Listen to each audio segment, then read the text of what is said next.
Welcome to one of the most bizarre and unexpected conflicts in history, the Great Emu War of 1932. That's right, folks. This is the true story of how Australia waged war on emus and lost. Picture this. It's 1932. Australia is recovering from the First World War. Many soldiers have returned home, and they're trying to start a new life as farmers in the outback. But just as they're getting their wheat crops growing, an unexpected enemy appears on the horizon. Enter the emus, tall, flightless birds native to Australia and seemingly harmless. But in 1932, around 20,000 of these birds descended on the wheat fields of Western Australia, devouring crops and trampling everything in their path. For the farmers, it was a disaster. The desperate farmers turned to the government for help. And so, the Australian military was called in.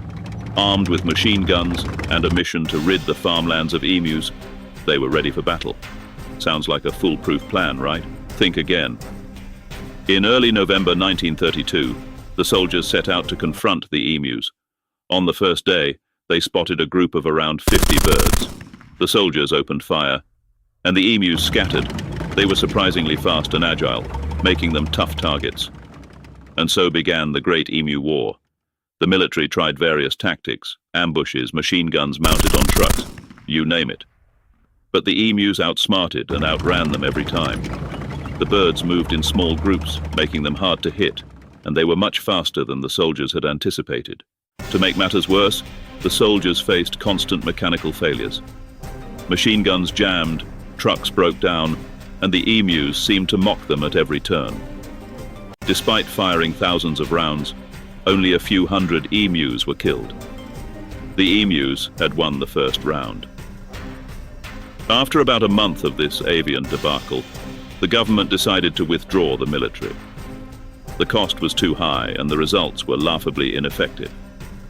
The emus had triumphed over modern weaponry and military strategy. The emus continued to roam the outback, and the farmers had to find other ways to protect their crops. The Great Emu War became a humorous, if not slightly embarrassing, chapter in Australian history. It's a tale that reminds us that nature often has the last laugh. So there you have it.